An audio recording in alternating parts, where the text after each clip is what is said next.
എല്ലാവർക്കും ICFOSSന്റെ Linux series part 3 വീഡിയോയിലേക്ക് സ്വാഗതം. കഴിഞ്ഞ വീഡിയോയിൽ ലിനക്സിന്റെ ബേസിക് കമാൻഡ്സിനെ കുറിച്ചാണ് പഠിച്ചത്. ഇന്നത്തെ വീഡിയോയിൽ നമുക്ക് ലിനക്സ് കമാൻഡ്സ് ആയ ls, cat, grep, sort, cp and mkdirന്റെ ഓപ്ഷൻസിനെ കുറിച്ച് നോക്കാം. So let's get started. First command ആണ് ls. ഇത് ഡയറക്ടറീസിൽ ഉണ്ടായിരിക്കുന്ന ഫയൽസും ഫോൾഡേഴ്സും ലിസ്റ്റ് ചെയ്യാൻ ഉപയോഗിക്കുന്നു. ഇനി നമുക്ക് ls കമാൻഡ്സിന്റെ ഓപ്ഷൻസ് നോക്കാം. ഈ ഓപ്ഷൻ ഉപയോഗിച്ചാൽ ലോങ് ഫോർമാറ്റിൽ ഡീറ്റെയിൽസ് കാണാൻ സാധിക്കും. നിങ്ങൾക്ക് എല്ലാ ഫയൽസിൻ്റെയും ഡയറക്ടറി, പെർമിഷൻസ്, അതുപോലെ ടൈം സ്റ്റാമ്പ്സ് കാണാൻ കഴിയുന്നതാണ്. LSL ഈ ഓപ്ഷൻ യൂസ് ചെയ്താൽ ഹിഡൻ ഫയൽസ് കാണാൻ സാധിക്കും. LSLA ഒരുമിച്ച് കൊടുത്താൽ ഫയലിൻ്റെ എല്ലാ ഡീറ്റെയിൽസും ഹിഡൻ ഫയൽസും കാണാവുന്നതാണ്.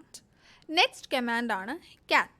ഇത് ഫയൽസിനെ റീഡ് ചെയ്യാനും കോൺകാറ്റനേറ്റ് ചെയ്യാനും ഉപയോഗിക്കുന്നു. ഒരു ഫയൽ റീഡ് ചെയ്യാൻ cat കമാൻഡ് കൊടുക്കാം. ഫയലിലുള്ള കോണ്ടൻസിൽ എത്ര ലൈൻ ഉണ്ടെന്ന് അറിയാൻ n കമാൻഡ് ഉപയോഗിക്കാം. നെക്സ്റ്റ് കമാൻഡ് ആണ് grep.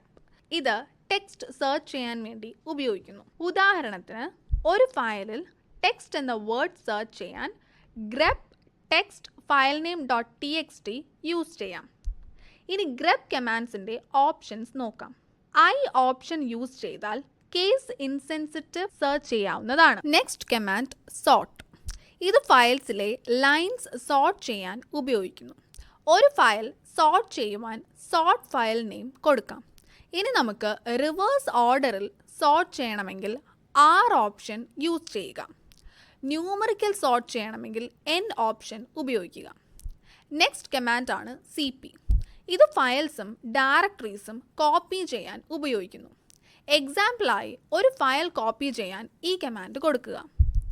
ഇനി ഒരു ഡയറക്ടറി കോപ്പി ചെയ്യാൻ വേണ്ടി R ഓപ്ഷൻ യൂസ് ചെയ്യുക.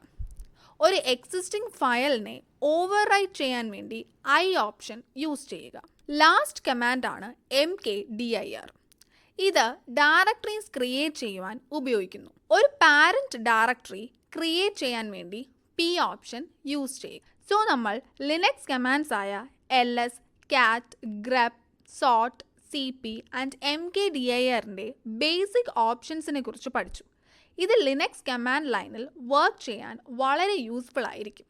അടുത്ത വീഡിയോയിൽ നമുക്ക് ലിനക്സ് ഫയൽ സിസ്റ്റത്തിനെ കുറിച്ച് പഠിക്കാം. Thank you.